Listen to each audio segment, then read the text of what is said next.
Ladies and gentlemen, welcome to this very special episode of Petey's Awesome Guest Panel, the 175th episode. That is right, 25 episodes away from reaching the big 20-row. Holy shit, I can't believe I did that. Now, before we introduce tonight's legendary name, which, by the way, with a 175th episode, you need a legendary, iconic name for this caliber. Now, before we get to that, let's meet our legendary name of co-host of panels. First off, from the land from down under, Miss Jessie Devine.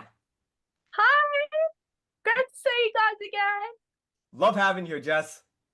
Me too. Thanks, Pete. Of course, when you have one Dan, you got to have the other, and that is Mr. Dan Romano. Hey, Pete, thanks for having me. And Dan, nice to see you again. Last time I saw you was in Atlanta. So great to see you again, my friend. I remember. And by the way, Dan, my sister says hi. Dan, with this title, with this episode, the alternate title will also be Danimania is Running Wild too, because we have two Dans here. Also joining us tonight, we have done many podcasts together, though. First off, the gentleman that is a longtime friend of mine, Mr. John Paul. It's a pleasure to be back here, and Mr. Southworth, it is an honor to finally meet you. Right on. Awesome. And of course, joining us too, my other fellow wrestling buddy, my fellow brotherhood of wrestling, and that is Mr. Klaus Rulicase. Greetings and salutations. It's an honor to be here, and I'm excited to see what the show is going to be about. So let me say hello. I didn't get a chance to say hello. Hello, Daniel. Hello, Jesse. Is that correct? Hello, Dan. John, Michael, and Klaus, as well as Peter. Hello, you guys. Klaus. We have Klaus. We have one more, sir. We have one more wonderful name joining us too, Mr. MJ, Michael Johnson. Oh, that's right. Sorry, Michael, I skipped right over you as I was looking through the names. Hey, thanks for having me. Man. What's up, Dan? I've been a huge fan of you since I was a kid, man. Oh, right on. And Dan, we're gonna get to the. How long ago was that? 5 years ago? This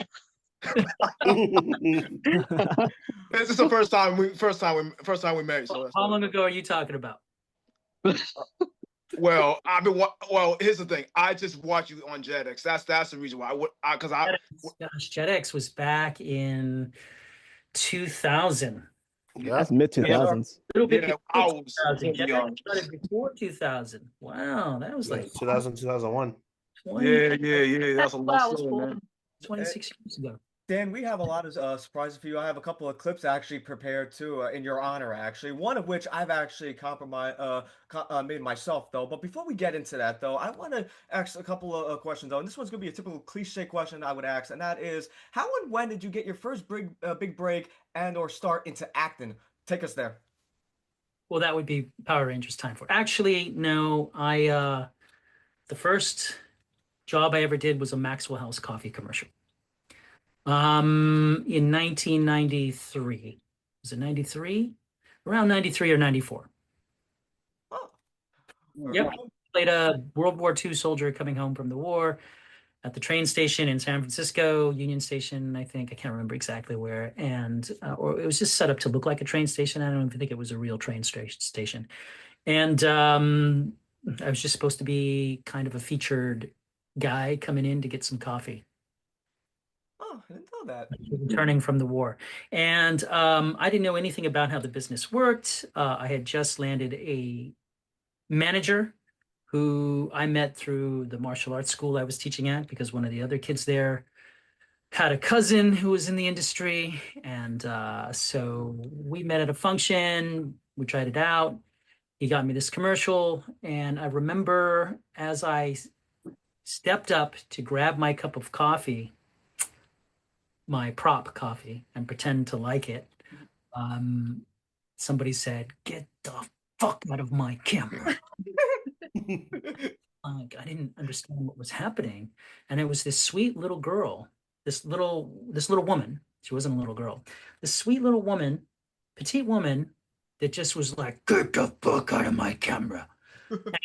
And what had happened was she was, I don't know if she was cast as the principal. We were all kind of cast, but she was directly facing camera. And I didn't know this at the time, but if I blocked her for too much of the shot, and the shot was only going to play for a few seconds, and she didn't make it into the shot, she wouldn't get her residuals. They wouldn't see her. Or she would get downgraded, perhaps. So I didn't understand that until years later, when I started to learn about the industry. So I was sort of taken aback. And what had happened was a few weeks after we finished shooting the commercial, I got a check for more money than I expected to get because I got upgraded because the shot they used was me coming in to get my coffee and smiling, and I blocked her face. She was in the long shot, but that was my introduction into the entertainment business. What hell? Already being shuffled and pushed around and kind of bullied. What a day to make a debut, right? Yeah, it was very, very interesting. So I bet I made some good residuals off of that commercial. Not the best because I was only I wasn't considered a principal, but I was featured. So that was kind of nice. Very cool. Yeah. And Jess, your first question for Legendary Okay. Dan Southworth. Alrighty. Any methods or preparations you do before a particular role? Other than what every actor does who's serious, which is to dig into the character backstory and think about the given circumstances of why you're there. That's all the internal work. And then start to, as you learn the lines, play with different ideas about how the character is going to express what's going on. And that's the time when you play and you throw everything at the wall and see what works for you or feels right. That's all standard normal preparation. You work, you don't just memorize lines and then come in and spit them out. You actually have to work on what's going on with the character, what the transitional moments are, what changes, what stays the same, what repeats in the scene. Those are all like hallmark bullet points that you look for. And what evolves? What is the aha moment for the character? Or what do they as being the character in the scene, usually these aren't main characters when that I'm talking about right now, who might influence that aha moment for the main character. Unless you are a main character. So, I mean, standard stuff. Ah, okay. And let me ask you too, Dan, because I've always said you're one of the most charismatic actors I've ever seen. Though I gave you the nickname of the hunk with spunk, and I say that because you're so charismatic and you're a very good looking man. But and I wanted to ask you this too, like because you're one actor who can always channel the raw emotions very well. And this is going to lead to my next question, though. I will put you in a scenario, and this is all the question I ask every single actor that's come on the show, and including Power Rangers ones. Say we are doing a scene though, and in this particular scene, it requires you and this particular co-star to get into a heated argument as part of the scene calls.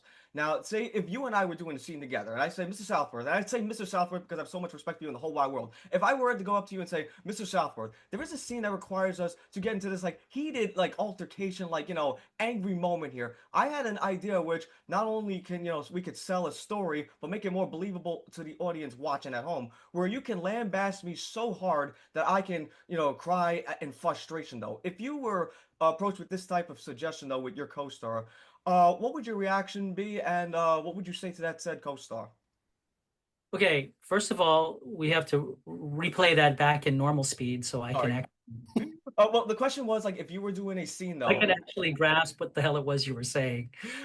The No, que- I'm kidding. So what you're talking about is a scene that's written. If it's written, it's on the page, and you both understand where the scene is going and what's going to happen. If there's any kind of improvisation that a director may ask you to do or you may do with the actor, when I started acting, you would just go with it and the actor would respond. They would just stay in step with you. And there's lots of horror stories I hear about actors in auditions getting slapped by the lead actors and having to stay in it. And nowadays, the training, at least that I have been exposed to recently, is suggesting that you check in with the other actor and make sure that, hey, we're going to improv here. Is it okay if I get a little spicy with what I'm going to say? And you just let me know if it's too much. That's what's going on in the training and some of the training grounds that I'm seeing, but I don't know how much that sticks on the set these days. It's been a while since I've had to do something like that. Now, when it comes to fight choreography or any kind of physicality, that's obviously worked out ahead of time. And again, you work out with the actor what's they're comfortable with, what's okay and what's not okay. That's all done. It's taught as part of the process for respect and to build trust. The other actor has to trust you to let go and let you so that you guys can explore the depths of the scene. I prefer to work that way. I don't prefer to surprise anybody with a slap out of nowhere. Surprises for me are more in the dialogue or in my action that I'll do that's not in any way relating to touching them and alarming them in that sense. And every actor is different. Everybody gets different training. These days, it's good to check in. So that's what you would do first. You would check in and go, hey, here's the parameters of what we're working with. How do you feel about this if I grab you on the shoulder at some point? I don't have to necessarily tell you when, but are you okay with what areas are you not okay with me making contact with? What areas are you okay with? Then you might get direction from a director who will come in and go, no, I want you to touch this person there. And that's something that I'm comfortable with. Usually in those cases, you bring an intimacy coordinator in. That's a new development that wasn't around when I first started. Usually you worked it out with the other actor. That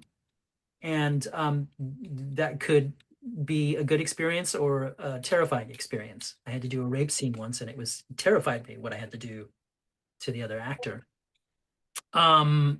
And she was great. She talked me through it. She's like, yes, this is okay. Don't worry. I checked in with her. But if we had an intimacy coordinator then, that might have been a little bit easier to get through. And nowadays we do. So all of that stuff is kind of being developed regarding the situation you expressed.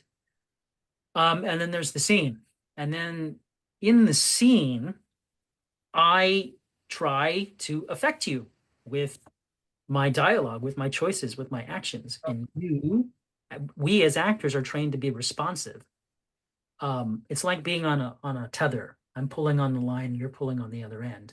If I pull, you feel that. If you pull, I feel that. If I give slack, you feel that. That's the kind of intense connection you have to have with the other actor when you're doing the scene. It's I would say it's a focus. A mutual agreement too, right? And it's built off of the mutual agreement. Then you get into the performance and there's that focus. And that focus is like, again, I think a lot of people sometimes they look at acting and they go, I could do that. And it's not just standing in place and saying your lines, although sometimes television can be like that. If you get into more powerful film acting, and I'm not talking about bad B karate movies, which I've done a lot of, and then you need to have that connection. And you try to. I mean, you try to no matter what. But there are some circumstances where you just need to show up, hit your mark, say your line, and they don't care and they're moving on, and it'll be a flash of a few seconds on screen that will forward the story or allow the story to continue. There's definitely that aspect of it. It comes and goes depending on the job. Was that a full enough answer for you? That was an excellent answer, Dan. Like very, very in depth, and it definitely answered my question totally. We're gonna show clips, and also after because Dan's gonna ask his first question too. But I was gonna ask too, like after Dan's question, is it okay if I tell the story like how this episode came about? With your permission, sir. I thought you were gonna tell that. Didn't you tell that? No, you did first. You did the introductions. Yeah, sure. Okay, so it's your show. You do whatever you want. I just want to make sure you're comfortable, like with the story though, because I think it was a very funny story. Yeah, I'm comfortable with it. It's okay. Dan, your first question for the legendary Dan. So Dan and Dan. Yeah. Hey, first, Dan, thanks for signing this. I still have this picture when we first met way back. That was my first appearance at a convention. Yep, way back in 07. Yep, 07. That was that was Power Morphicon. Right when it became Power Morphicon. Yeah. wow. Mm-hmm. And that was before before Scott owned it. Yep. That's right. That was right as it was transitioning out. Yep. You and I go way back. Anyway, my question would be, so do you have any we do. Way back to the day. Way back. Tossing back brown liquor, brother. Bar fights. Way back. But my question would be, do you have any what were the positive and negative experiences of working on Deliverance? Deliverance. Are you talking about it wasn't Deliverance, it was it was the one with Nicole Kidman, right? Yeah. that was called something else. I can't think that was called Destroyer. Okay, I'm mixed now. You're thinking about what's his name? Because I got the poster here with you in it. I'm thinking of In 2012. why am I blanking on his name? Iconic. I grew up with him. Did Cannonball Run? Come on, you guys are probably all too young to remember his name. Big mustache. Burt Reynolds. Burt Reynolds. Burt Reynolds. Reynolds, yeah. Reynolds. God, He's God a rest good his dude. I was in the bathroom with him once. Take that as a compliment. It was an interesting experience. I just played that small role. Okay. You know, so I recently, not recently, around 2000, I guess 18, was it 18? I signed with a new agent and I was just sort of repositioning, going after guest starring roles and building my television credits so that I could be in position to get reoccurring and television roles in primetime and move up, right? It's all a hierarchy, and you're just constantly swimming your way through the landscape to try to land on that next big rock, right? So part of what happens when you do that is you'll audition for a lot of these smaller roles in these big films, so you can build your credit, your credibility as an actor. And so being in a scene with Nicole Kidman and Bradley Whitford is an important thing to get, even though it's a small scene. So that's what was going on in my career. That's how I ended up auditioning for that. It was a very simple audition. For me, it was standard playing thug or goon number 2. And they gave me a name, and when they give you a name, that goes on the resume, and it's kind of a step up when people read the resume. And then it was an interesting experience. I had to work with Nicole Kidman. She had just won the Academy Award for Pretty Little Liars. I think that was the show she was doing. And she came on to set, and it was interesting. It was very kind of a low budget independent vibe, because it was like only a $40 million film. $40 million is considered the threshold for these days. When I was doing it, it used to be $1 million. So or at least that's always been my experience. So it was interesting. I mean, we did our fight choreography. We had a moment where she was doing it on the mat, and then she wanted to take the mat out, and I suggested maybe she shouldn't take the mat out, and she bottomed out her knee pad because she was dropping on the ground. What happens is the way you rehearse it is the way you're going to do it. So we had rehearsed it on the mat. We took the mat out, and she dropped just the same kind of force and energy, and it bottomed out her knee pad, which was a little too thin. It should have been replaced. But sometimes, it's just a matter of how the actor's going to act. So there's no telling. But she bottomed out pretty hard. She got a little Charlie horse. They thought I kicked her. I didn't kick her. I'm too good to do that. I saw that she was injured. I pulled off. Anyway, when I was doing the choreography, and I don't hit the actors hard at all. So, and I work it out with them. So there are times when we do hit, and that's usually when I'm working with other stuntmen or other actors who are trained the way I am. We will make contact. Not her, no. So the producer checked in with me, and they were like, so what happened? And I'm like, well, she fell, she bottomed out her knee pad. This is what happened. I'm explaining to them what I saw. They're like, well, we'll see about that. They thought I kicked her. And they said, we're going to have a doctor check her. And I said, well, you should. And I think they were taken aback at how calm I was about it, because I knew what had happened. And I said, she'll be back in 15 minutes. Well, we'll see. We're going to have a doctor look at her. And of course, she was back in 15 minutes. She was fine. And we finished out the scene, and it was fun and interesting to be able to do a scene with Nicole Kidman. We had this whole moment when I had to drag her down the hall, and she was worried I was going to drop her. And I said, don't worry. She weighs like 90 pounds. I had control of her. But the interesting thing is, when I had to do this particular little fall, when she comes into the bathroom, I come into the bathroom and she hits me with the soap dish and I fall against the wall. I was having a conversation with the director, and she goes, Dan, you were a little lower than our camera frame. And I said, yeah, I slipped a little bit. So I'll fix that. I just won't throw myself into so much of a fall. And she heard that. She was standing behind me, and she's like, oh, so you did slip? Because I told her I would not slip, don't worry. But I didn't have time to explain to her when you're a stuntman, you throw yourself into an uncontrolled position and alignment, but you are in control during that uncontrolled situation. It's a very strange thing to explain to people. So there is an element of being out of control that you deliberately put yourself into. A lot of the times, if you don't always have control over it, but you know what your probability for failure is. My probability for failure going down that hall carrying her was like 0.5%. So I could confidently say to her, I'm not going to slip, don't worry. And then I would make it my objective, no matter what, to make sure I built that trust with her. So when she thought that I had slipped, and I regret never being able to explain this to her because I didn't want her to lose trust in me, but I had no more scenes with her, so it didn't matter. But what had happened was I had thrown myself into too much of a fall, and so I ended up lower in frame than they wanted. So this time around, I wasn't going to throw myself into as deep a fall. I mean, this was stunts basic 101 stuff. I'm used to twisting through the air and slamming into things and then twisting off of them and landing on my face. So all I had to do was slip and fall against the wall. So I never got a chance to explain that to her, and I wish I could have, because I just looked at her and then I had to go do the shot. So I ran away.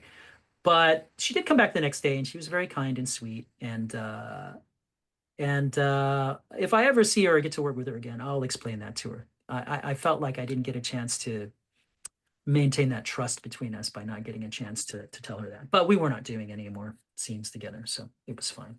There was a moment when she had come around the corner when she's first being introduced to the house, and I was being a little playful, and I said something like "Bienvenidos" or something like that, and she just looked at me stone faced because she was in character. Me as an actor, that was my cue. Oh, this is somebody who is maintaining their character, even though we're kind of off camera. I need to do that. I need to match that professionalism. So I did stumble. That was a stumble on my part. Other than that, that's it. It's a small little part. Well, thanks, Dan. And then one other thing I saw you in was the Marshall Mathers There was a Eminem moment. video. Let me add this little bit. There was a moment when I was worried because of the position of the camera that she wasn't going to, because sometimes actors will pull back. They're afraid to hit you, rightfully so. It's a humane thing to do. So I was worried that she wasn't going to hit me on the head with this soap dish and that we were going to have to do it a bunch of times. So That must have hurt. it was rubber. It was a piece of rubber. Oh, So, okay. but if it misses, still I have to get on the ground, I have to put the blood on, I have to snap my head. So Oh, and quite possibly she could, because it's such a small dish, she could hit me with her hands, so her fist, and that might hurt her more than it would hurt me. So knowing how she prepares, I kind of got into her face right before the shot, and I said, if you don't hit me, I'm gonna get you. Look at her, and I swear to God, her eyes went, because I just knew that she would tap into that because she's such an amazing actor, and she would run with that. And it wasn't like she believed me, but she knew what I was doing, and she latched onto that, and she smacked the shit out of me. And hey, sometimes it's what you got to do. And her fist clipped me, and it was fine. And afterwards, she's like, "Oh my, you okay?" And I'm like, "Yeah, it's totally fine. It was great. That's what I wanted. One take, and we were out of it." So That's how it's done. Yeah, man. little small roles like that. There's a lot of work and there's a lot of experience that gets involved in helping facilitate making things happen, and doing my part and being good at my part. Of course. And we got a clip we're gonna show for a minute, Dan. This is something I made personally though. But before we do, I want to just share with everyone how this episode came about though, because it's actually a funny story. And Dan, please interject if you remember things differently though, because I think this was a funny story though. So what happened was in MorphiCon last year though, like while I was trying to get some snacks, like at the hotel bar, like I'm having problems with the scanner because like the little barcode thing. So what happened was I'm struggling, like I'm outside, just coming back from outside, like relax outside, and then I see someone's hand grab my wrist though, and I'm like, whose hand is that? And I'm like, holy shit, it's Eric Myers. The 11-year-old me came out right there, and I remember like we chatted a bit. You were at the vending machine, right? I'm sorry. This is when you were at the vending machine, right? Yes, I was getting like a Pepsi Zero and Doritos, and I remember like I told you something. And I remember it ended with me saying like, "Well, thanks anyway, thank you, sir." And I remember you telling me, "Wait, no, tell me more about your podcast." I'm like, and then you were like, and then this is the funny part though. When you told me to take a seat at the bar stool, it sounded like Chris Hansen was like, "Why don't you take a seat? Take a seat right over there." And I was like, "Oh shit, he just Chris Hansen me, Dan." Dan just Chris Hansen me, and I'm like, so I take all my stuff, my Dorito stuff to the bar stool. I'm I sorry. don't know. I don't know the Chris Hansen reference. It's a fun show where it's a quote though. I'll explain that later though. But it was a catchphrase that he would say though on the show. So I remember we were sitting down. You were like, "So tell me about your show." And I told you like like it's a show basically. I interview actors, actresses, Power Ranger stars, stuff. In fact, I told you I remember I had Vernon Wells and Kate Sheldon. I remember you asking me how much did Kate and Vernon charge for your show. And I said, well, Kate didn't charge me anything, and Vernon charged me 50 the first time, but the second time he did it for free because I made him a customized Rancid jersey for him in his honor. And then I remember you telling me saying you must be something special that Vernon did it for free, and I'm like, I don't know how to answer that. But basically, I remember you like you gave me the Eric smile, and I'm like, oh no, where's this gonna go? And I remember you looked at me and you were like, you know what? And you banged on the thing, and I remember you saying, you know what? I'm gonna do your show. Can you That's what can you hear me? Yeah, I can hear you. All right, so yeah, I remember you just banged on the bars like the counter of the bar, saying, you know what? I'm gonna do your show for free. That's pretty. Tell me if I'm wrong. I mean, Q can correct me. I mean, I will gracefully admit if I'm wrong. It's pretty much the way I remember it. Yes. Okay. Now, enough of me babbling because nobody wants to hear that. So I got actually a tribute that I have in your honor, though. I actually made this myself. It's the ultimate best of Eric Myers, though. Now, this is a video that I made personally, though. It's every single scene you did unmorph as Eric, though. It's an hour and 30 minutes, though. But I'm going to share a good clip of this, though. It's basically you being. You're not going to make us watch this for an hour. No. No.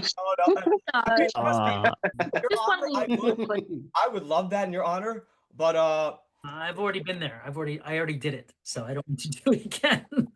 fair enough. But we do. Right, show me. So you picked the best clips, right? Or I picked you being the most charismatic you could be. I actually have 2 clips of you, but this is you just being a national treasure. Okay, a national treasure. Wow. And that's a high compliment, sir, because I am a huge fan of your work. Okay. All right. Not gonna lie, your win inspires me.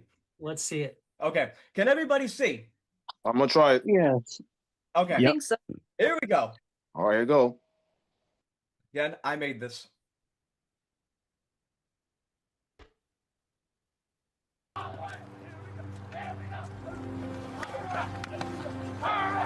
I was wondering when you'd show up.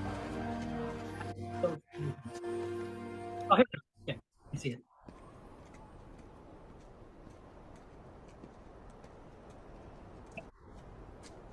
You can forget it.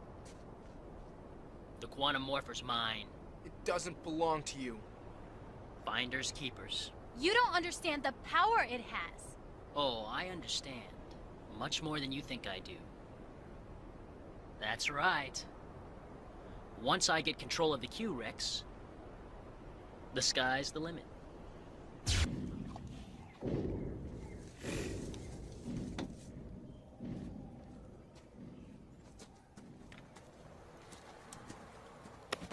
That was stupid.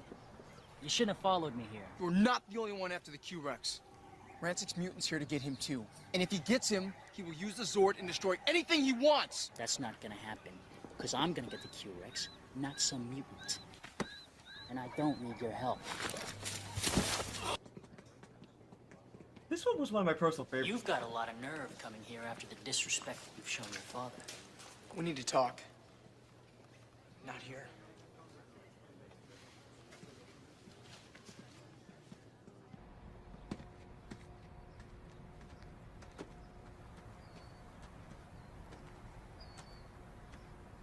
Now, what's so important? The Q-Rex will be back any time now. You have to give me back that quantum morpher. If I can't control it, what makes you think that you can? You just don't want me to be the Quantum Ranger. That is not what this is all about. It really burns you inside that I have as much power as you do, doesn't it, Collins? Well, Pretty soon I'll be the leader of the whole Time Force Rangers. You? Lead the Power Rangers? What are you talking about? Oh. You didn't know? He's gonna hire his friends to join me and the Silver Guardians. I'll be their new leader.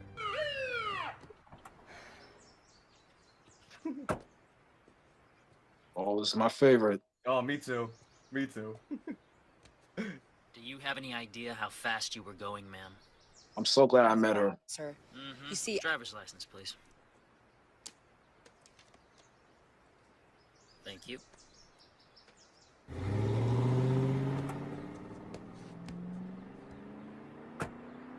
So, did you give her a ticket? Yep. I could just tell she was trouble.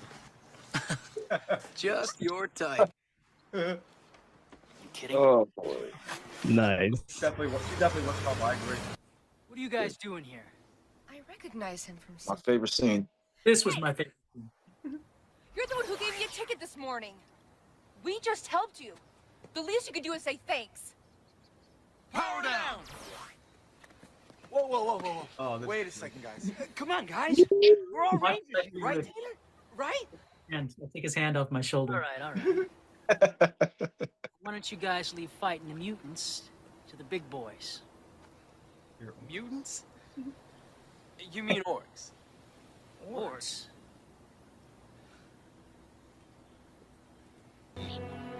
Now this just shows you that Eric has a heart of gold. Yeah, he was. This is the last clip of this video, but this shows you the heart of gold. Where are you guys going?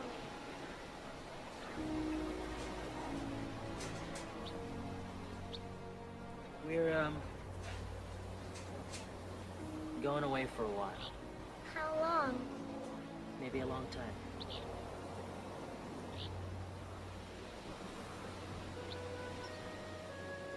Here. How about you take care of him while I'm gone? Sure. I'll miss you.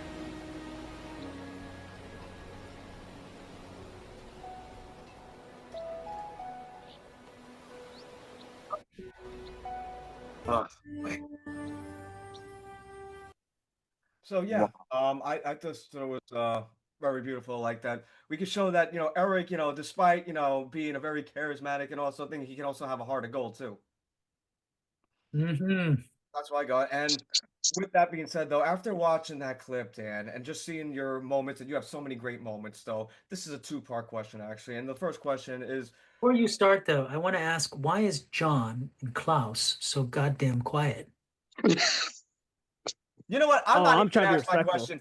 question. John, Mute, and why are you so goddamn quiet? yes, John. You know what? You're gonna ask your first question. I'm gonna bench it. You're gonna take a verse now. You ask your first question. So, Mr. Southworth, I've been interested in learning about voice acting for a while, but I know that with the advancement of technology, it might be getting harder and harder to get into the voice acting industry. Why So, would it be harder to get into the voice acting industry with the advancement of technology? like, I've heard of AI potentially being able to do voice acting work instead of people. No. So, like with No.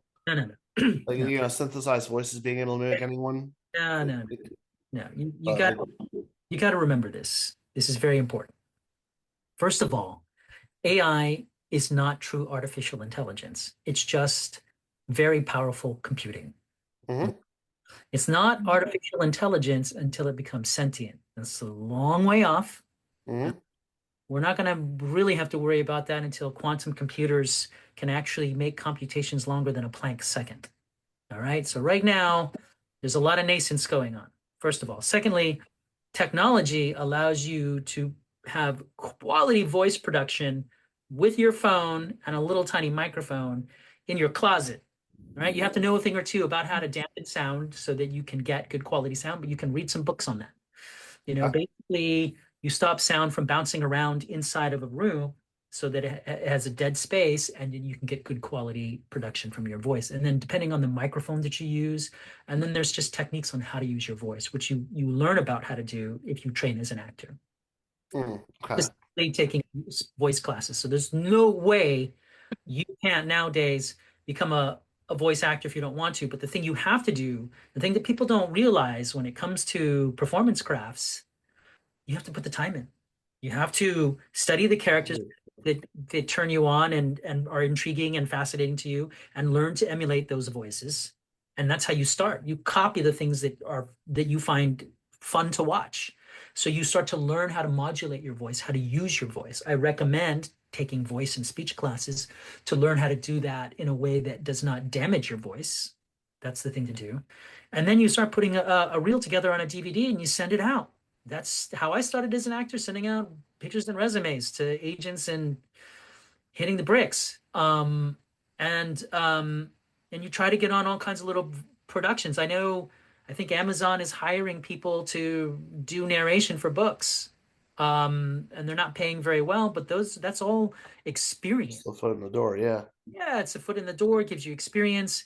And just as somebody who's produced before, if I have a choice between somebody who doesn't have much experience and somebody who's got a lot, I'm going to choose the person who has experience, because I know that I need somebody who can move with me in a time crunch. So you got all that going for you, and you can absolutely do that. And you should not feel discouraged whatsoever. AI right now, for all of the voiceovering that you see it do with videos and captioning, it's devoid of emotion and nuance.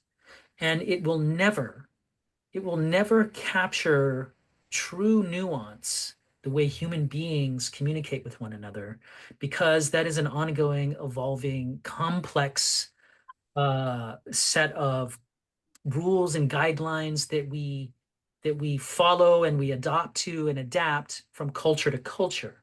Right now, like if you use ChatGPT's speaking function, it sounds like a real human being talking to you, but it's always talking to you in the same friendly voice. And every time it answers to you, it seems like it's smiling like this. And it has some colloquialisms that it kind of just falls back on as a foundation for how it likes to talk to you. And you can't talk to somebody like this in a dramatic scene over and over and over again and have the scene intensity change, but them still talking to you like this. George, you killed my mother, goddamn you. I'm going for you for that. Okay? You see what I'm saying? I absolutely see what you're saying. That cannot replace human performance at the moment. AI writing cannot replace screenwriting and story writing at the moment because of how incredibly creative we are. The creativity that we have is the thing that separates us from these incredibly powerful computing machines. For now, part of that is because we have these, I mean, they already surpass us in the amount of connections and calculations they do. But when quantum computing becomes a thing, then we'll see what that leads to. But we're still evolving creatures too. And so that still has a lot of value and power at the moment. And I don't see that being surpassed too soon. And I mean, the writing classes that I'm doing, they're showing comparative literature between AI and somebody who's a seasoned craft writer, and you can absolutely tell the difference. It's bland and it's boring. I used to kind of didn't understand why some people in the academic scene can say things like, I can tell when something's AI written, or I can suspect it's highly AI written. And it's true, you can. So don't be discouraged whatsoever. Now is the time, if ever, to follow through with that dream if you want to be one of the last people to jump on the back of that bandwagon that's taken off. Okay? Fair enough. That is amazing advice. Thank you so much. I'm a lot less nervous now about it. House, what have you to say, sir? All right, first and foremost, I want to say my apologies for being super quiet. It's just like I like taking in like advice, and seeing you were like kind of basically one of my role models. You are forgiven for now, but don't let it happen. Absolutely, sir.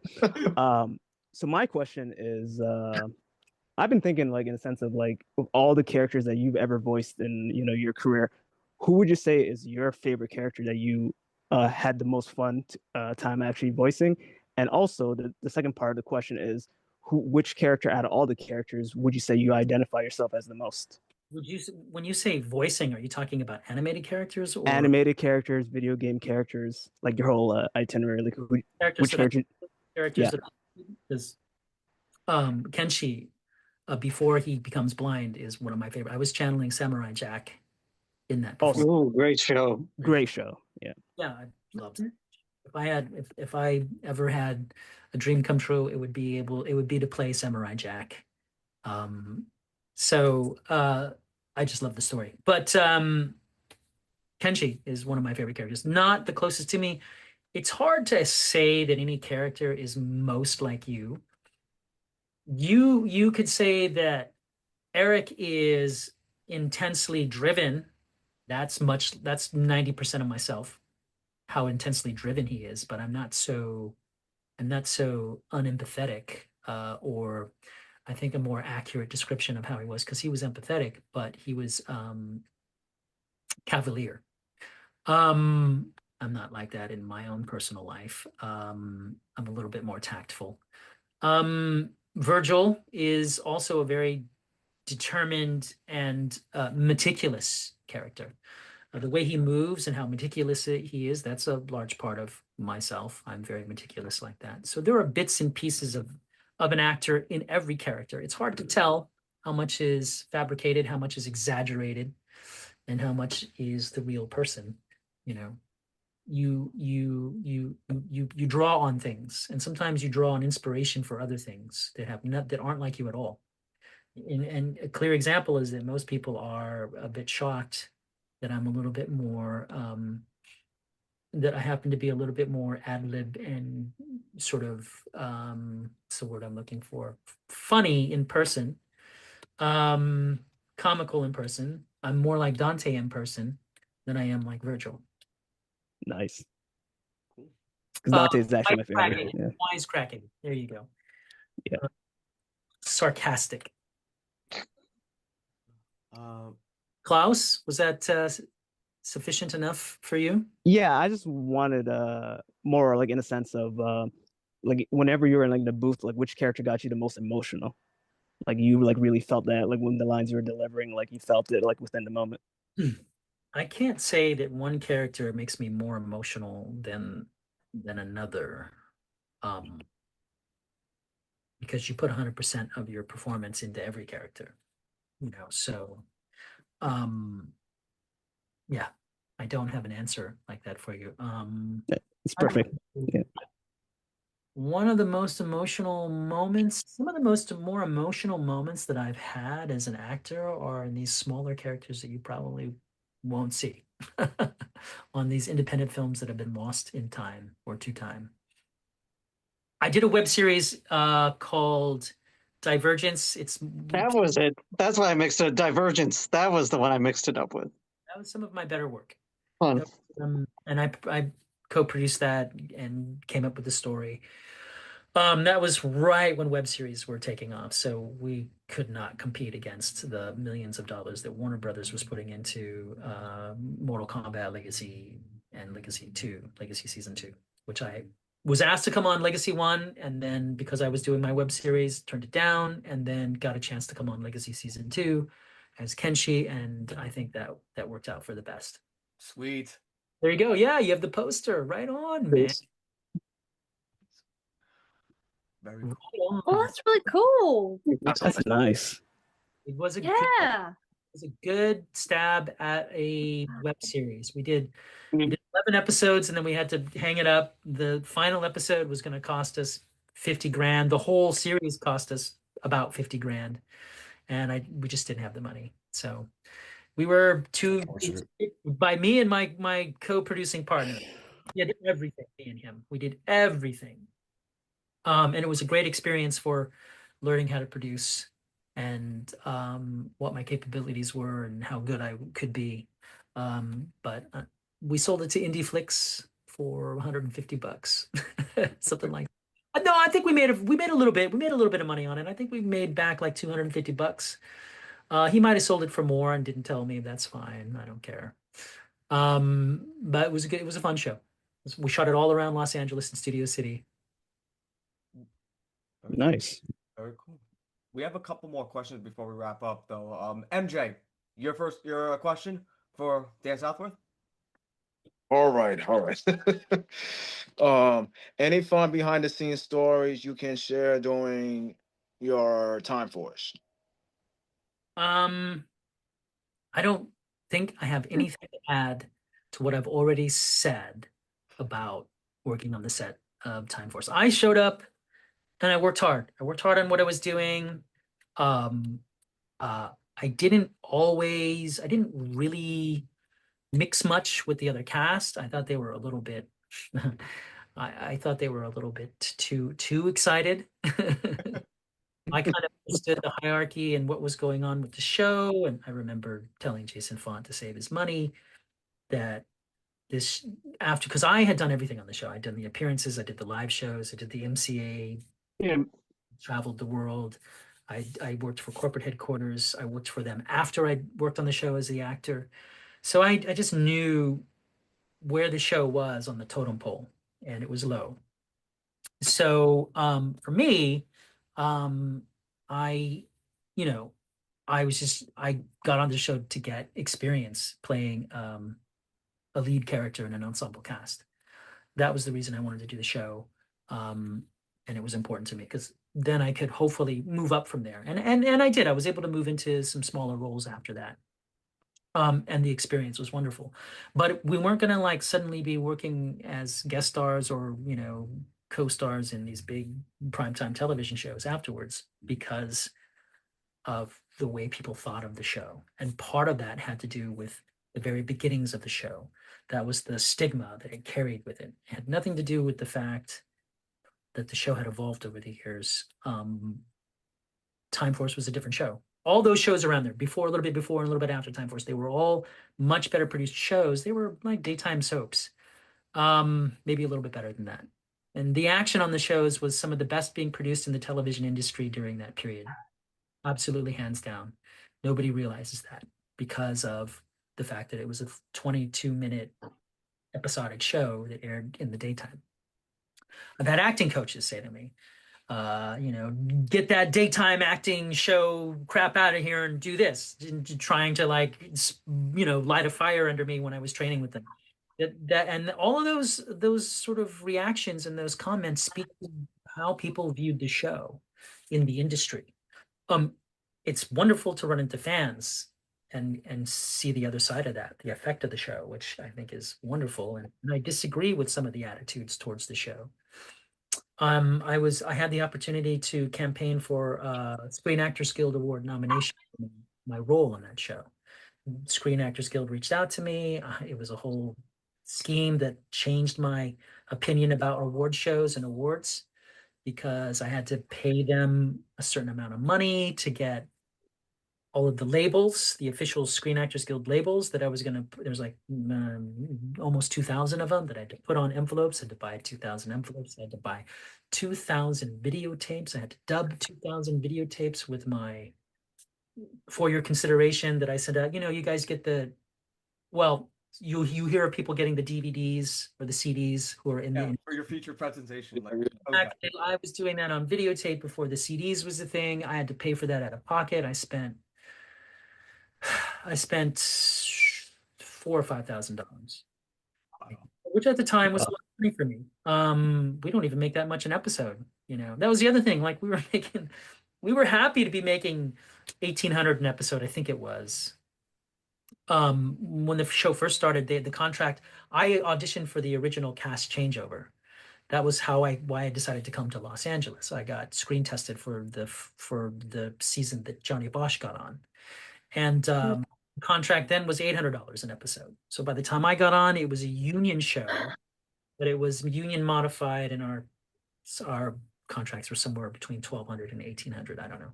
So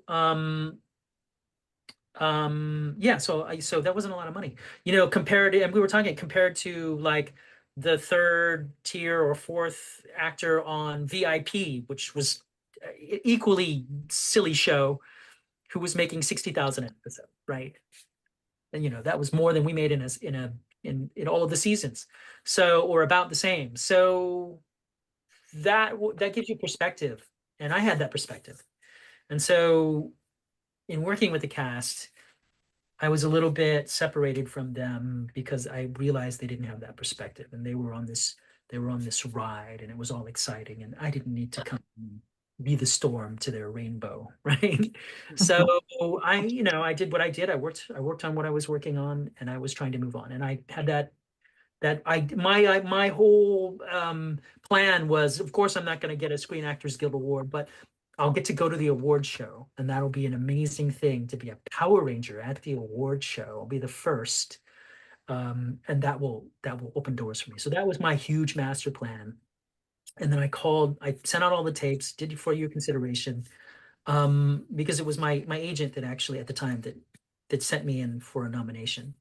And then I called the Screen Actors Guild up, and I said, so when should I expect to get tickets to the award show? And the representative was like, oh no, you don't get to go to the award show unless you're the final 5 nominees. And my whole plan just blew up.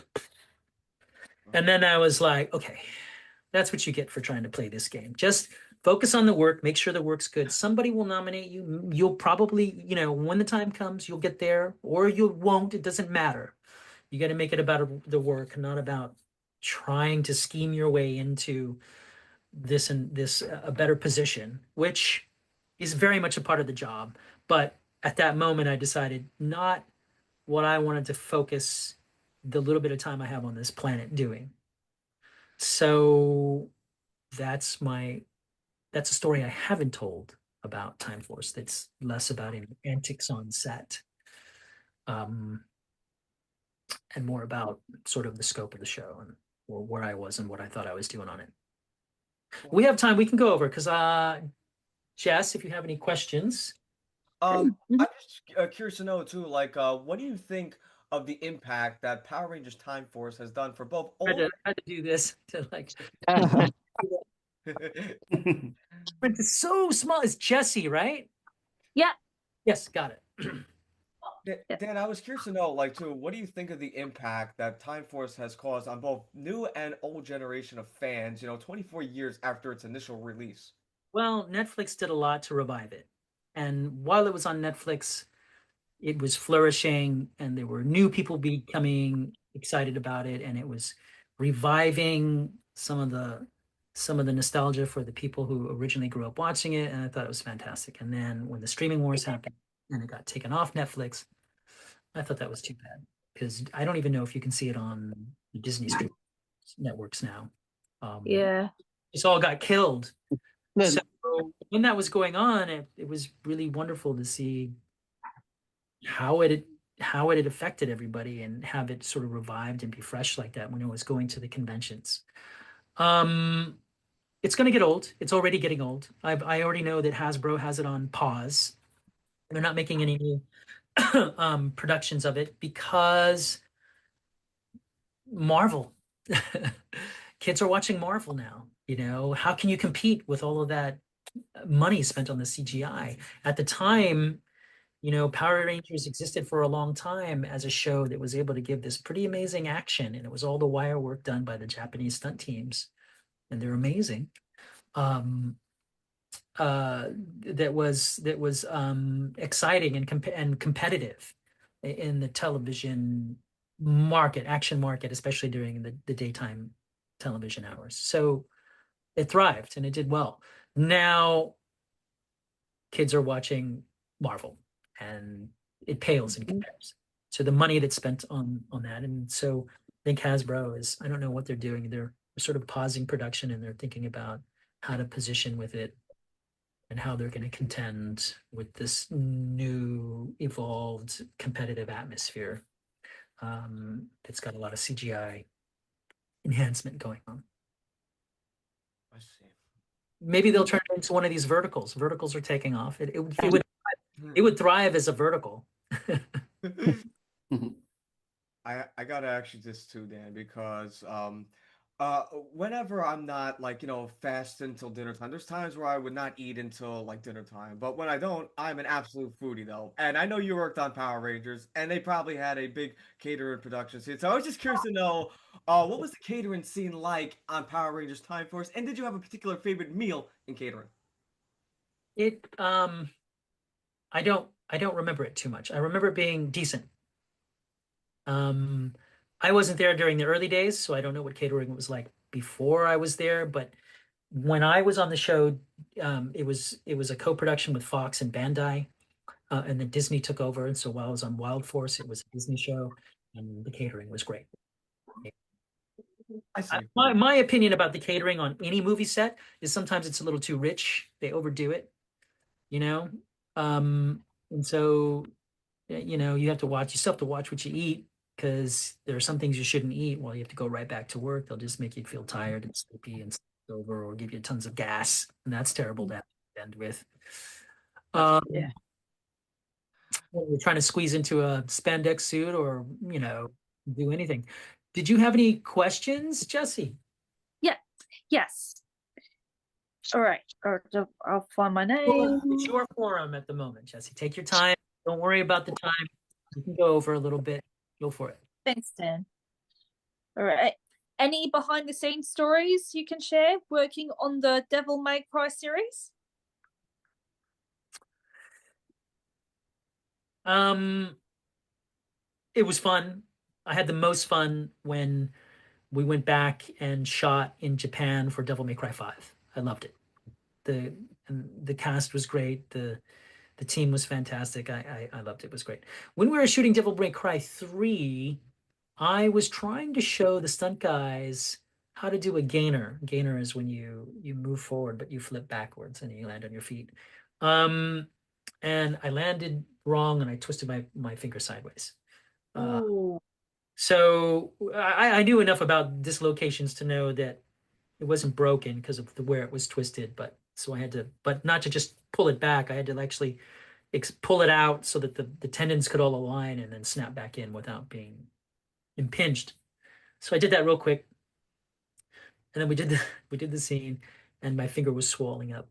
And there's a really intense moment where I slam my hand down, and I've got this pain going on as I'm talking to Ruben as Dante, and wow. And it was very helpful to have my fingers swelling up because that was the real pain that I was able to use in the moment, and so I went with it. But that's just a thing that happened. A lot of the times, Ruben was not the best at remembering his lines. So there's these great moments. I remember one time I was looking at the monitor at playback, and all the cameras are situated. So you have cameras in the room, aside from the motion capture cameras, that are capturing visual images of where the director thinks he may want to actual play the cinematic angle, and so that he can use it for reference later. And so all of us have cameras on us, anyway, sometimes to just see what we were saying, get reference footage, so we know what's going on when we look at the mocap footage. I had this evil look on in my eye, and I was like, "Wow, what had happened?" And then they played it back, and I heard the sound, and it was Ruben messing up his lines, and I remember going, "Oh yeah, wow! I do not hide when I'm upset." But we've been friends a long time, and we know, and we're used to it. It's annoying sometimes, but he fumbles through his stuff. He's always fumbled through his lines. It's just the way he is. But because he was the boss, and when he does get a performance out, it's great. I think he's the best Dante. I love him as Dante. Then it comes out wonderful, and that happens a lot. There's a lot of actors that are great once you get the performance, get them honed on their performance, and they're so worth the effort when they do lock in and give that great performance. So it's not a rare situation or out of the ordinary to deal with. You just have to do it again, sometimes over and over and over until the knucklehead on the other side finally. Right. It's worse when you have tremendous monologue and they're trying to capture it in one. And a lot of times you can cut and it's not a big deal, but sometimes they're trying to capture everything in one and then it becomes difficult.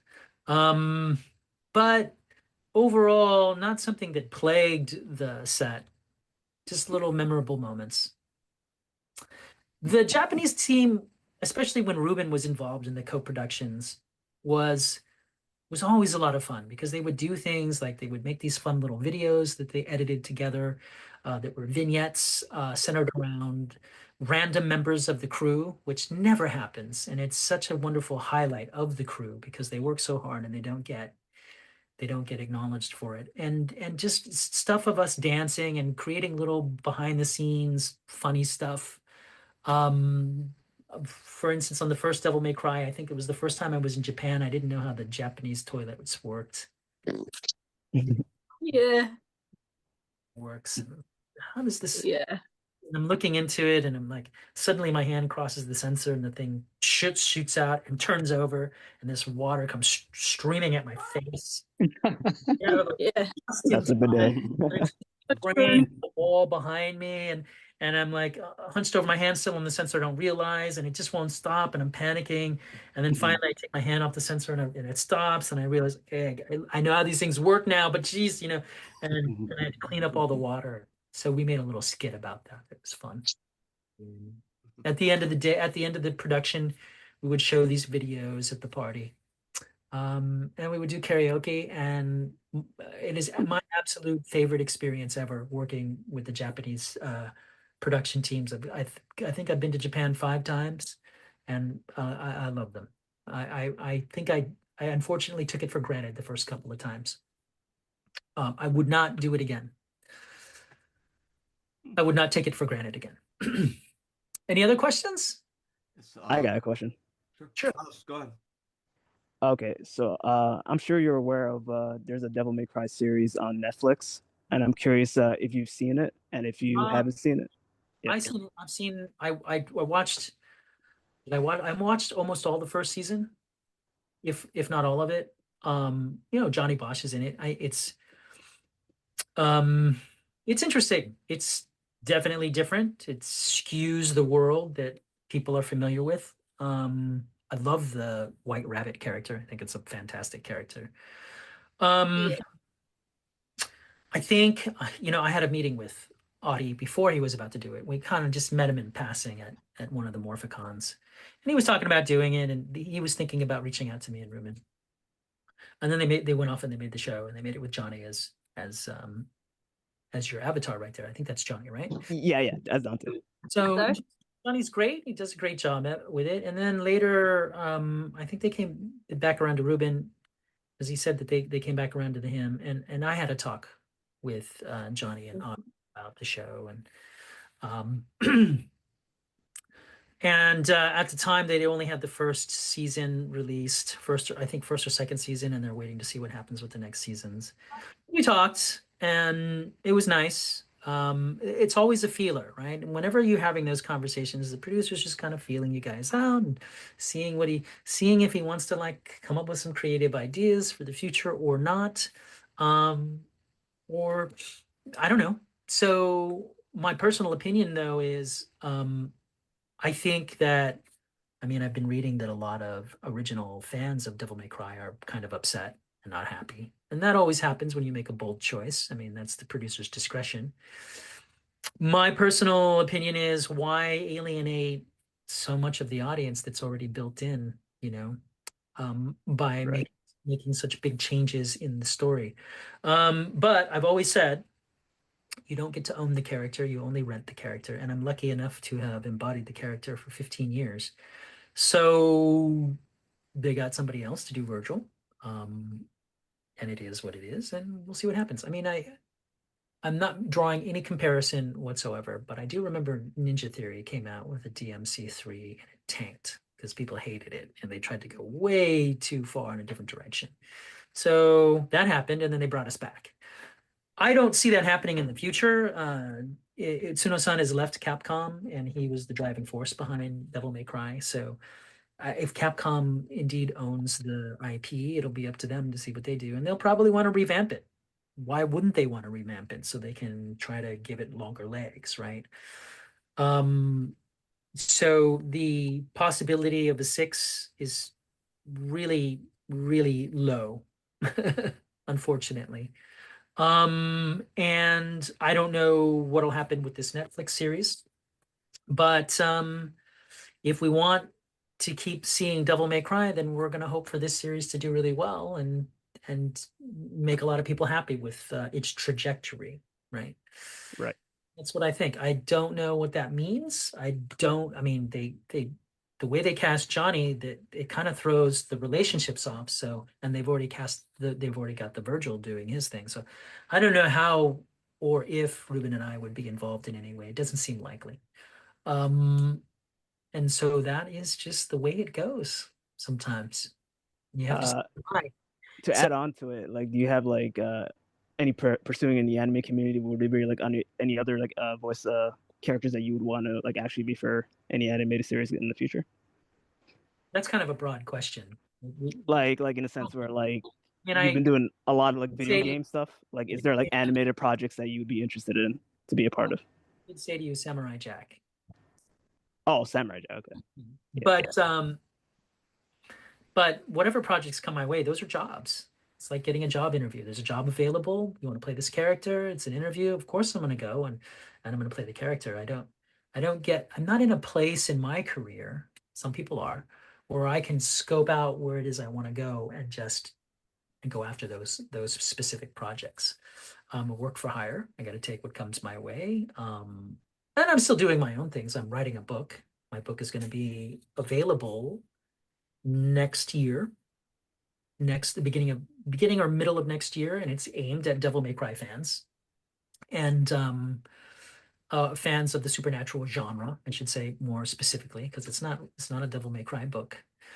But if you're fans of that genre and that material, then you'll like this book. My publisher thinks it's a great book. He thinks it's going to get mentioned as a movie. So while I have to say goodbye to things like Devil May Cry, and they'll probably be in my rear view, I am also trying to create things of my own and forge a direction towards what I want to do. So, until the cold hard truth of it is, until I get on a TV show where it's like I have the same kind of success that Pablo Pascal is Yes. Yeah. and I'm not really going to be able to determine what I get to do. I'm going to have to take what gets served to me. And even that said, I'm not even sure Pablo Pascal gets to determine all that he wants to do, right? He's probably still has to take what comes his way. That's the way the industry works. That's the cold hard truth of it. And so there's a lot of luck involved. Luck and chance. On that one iconic character. I'm lucky to have done it twice. Right. I did it with Power Rangers Time Force, Quantum Ranger, and I did it with Devil May Cry. And to some extent, I feel like I did it with Kenshi. I was able to do it with Kenshi. I loved playing Kenshi. He's one of my favorites. So 2, maybe 3 characters that I got a chance to do that with. That's a good throw. I'd like to get one more really big one that goes the route that Game of Thrones went for a lot of the actors. That would be awesome. If not, I'm writing my book and I'm trying to stay, you can see I'm trying to stay positioned and ready. As you should. I hope that was a satisfying answer. Jesse, yes, it was. Questions? Good, thank you, Klaus. No, everybody is satisfied? Yep. Very much so. Thank you so much, Dan. Thank you so much. You're welcome, everybody. And we're going to conclude right now. Thank you again, Dan, for joining us, though. It was great having you on. Always a pleasure having you on first time. And hopefully, yes. Did we make a mistake? Was it supposed to be 4 p.m. my time, 7 p.m. your time? That's what I thought it was, but it wasn't a big deal, though. Like, it was not an issue. Well, I'm sorry if anybody's up later past their bedtime than they expect it to be. Oh, no, I'm just getting started. You're fine with me, Dan, so. Good. I tried to scour the emails to sort of confirm if what we said. I think I might have said that 4 p.m., 7 p.m., but when you sent me the Zoom link for 7 p.m., I was locked in on that. Oh, because I saw from the original email it said Eastern time. That's why it didn't matter to me. Like I just wasn't sure like which 7 o'clock like we were like doing. I like as I could have scrambled for you and been ready for you in 15 minutes, 15 to 30 minutes. Yep. But thank you for postponing then on your end. It worked out for me because I'm in the middle of the third draft of my novel that I just explained to you guys, and I was in the middle of putting together an important scene, and I was able to get through it with that extra time. So thanks. Glad we're just gonna have final. You're welcome, Dan. You're welcome. Yeah. We're just gonna have final comments, and then we're just gonna wrap up here. Final comments, go for it. Ladies first, Miss Divine, your final comments. It's such a pleasure to interview you, Dan, especially seeing the clips of where you played as a police officer in the Time Force. Oh yeah, that was fun. That was fun. Wild Force crossover was so much fun to do because we had come back and Jason and I were so much more relaxed and we were having a good time. Yeah. Klaus, your final comments? All right, just like a funny question, like in your personal opinion, who would you think would win in a fight, Dante or Virgil, if they were to go like all out against each other? They are twins, so it is the infinite stalemate. So just the fans win. The fans win? Yeah, the fans win, right? Because it's the ultimate stalemate. Yeah, and it's the ultimate. Okay. All right. Mr. Paul, your final comment? This was just an amazing experience, and it's a hell of an item to check off the bucket list to actually meet one of your heroes. Awesome. I will tell you guys the story about this when you're done. Go for it. MJ, your final comments? Where I'm going to start. You know what? It was so blessing to see you, but you know, ever since last year, I met Allison. I don't want to get you into crushing mode, but hey, hey, I got my brother out there. His name was Aaron. I want you to link to meet him. All right. Nice to meet you. Yeah, that's my brother. Yeah, he's like big fan of you or whatever the Mike cry game or whatever it is. Devil May Cry. Sorry. Anyways, Dan, it was so honoring to meet you since I was a fan of you. I like your characters. I like your anything what you done in performance or everything. You just do your thing. I cannot be so happy about when I talk to you. It doesn't feel real to me, but anyways, I'm not trying. I'm gonna try a little bit awkward, but I'm gonna say one more thing to you. No such thing as awkward. I'm gonna leave. He got this. Watch this. Excuse me for a minute. I got one more little bit because. Watch this. Anyways, final round. Hey, that comment I made about you being a kid only 5 years ago, that was meant to be a compliment. You look young, buddy. Thank you. I'm 27 already. We love you. But we love you, man. Vibrant, thrive, brother, thrive. Thank you. But thank you, Dan. Thank you for everything, and I appreciate it, man. I'm not crying right now, but he about to. I'm not crying, but okay. It's okay to cry. Thank you. Hey, thank you. I appreciate it. My father is the toughest man I've ever known when he was alive, and I saw him cry. Yeah, I know. Four tours of duty in Vietnam. Toughest man. Wow. All right. Thank you, Dan. Thank him for his service. Rest in peace. Any other shout outs before we go? And your final comments? Dan, always great seeing you, my friend. And just like there was a couple things you touched on earlier. Like you talking about Netflix. I think you and I we're pretty old school in that. Like I prefer physical media. Like I have all the box sets and even my old VHSs. Like at the Time Force and all the DVDs. And I agree with you on AI. It can't it can't be practical human voices and just even filmmaking. So I'm glad we're old school and everything like that because it's getting there, but it's not quite. Human beings, you can't.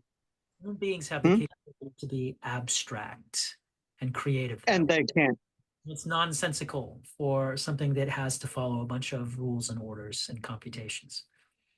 Yeah, so I'm glad it's it's good knowing we think the same on that too. And I think I showed you, or like just you know, I have pictures of fellow martial artists as well because I'm one too. But just it's great seeing you, and Pete, thanks for having me on, and hopefully I'll see you at another con soon, Dan. But thanks for doing this. So I'll tell you. Did everybody go? No, we're still here. No, we're here. Yeah, let's hear the story on Ruben. So I worked on a show called Kicking It. So this is the behind. This is the after the interview. So I worked on a show called Kicking It. I was I was the assistant stunt coordinator, and I was the lead wire rigger. So all of the wire work you see on that show, that was me making most of it. I mean, I worked on it from season 2 on. I think it was there for 4 or 5 seasons, maybe season 3 on. But for most of the seasons, Ruben was the coordinator on the show before we got there, and he was the model for Bobby Wasabi as a 1970s action star. So every time we went to set, there were always strange pictures like this. Whenever we went to the Bobby Wasabi house or Bobby Wasabi something, where they would be these images from his days when he was an action star. And they made all kinds of prints like this that were amazing and cool. So towards the end of the show, the prop department offered to give me some because I asked about this one. I thought this one was an amazing piece of work of art. And I grew up watching 70s shows. That reminds me of a Chuck Norris movie, Forced Vengeance. So I've seen that. Had it framed. I always promised to give it to Ruben, but he moved to Japan, so I don't think he's ever going to get it at this point. However, it sits on my wall. I love it. It's awesome, and that's why it's there. Nice. Perfect. It's very interesting. But Ruben's a cool dude. He's a big conspiracy guy like me too, so that's pretty. He's a cool dude. He's a little bit out of his head because of that, but he's a very cool dude. I mean, you're a cool dude too, but I'm a bit of a conspiracy guy. You can't take that away from him. He's a very cool no. Yeah. All right, everybody. Dan, did you want me to keep that in the story, or that one? You can add that at the end. You can add that as a little extra tidbit at the end. Just want to thank you for coming on, Dan. It was great having you on, and here's hoping for a part 2 in the future. Yeah, would you come back, Dan? Yes, I would come back. Awesome. Cool. All right, cool. Take care, everybody.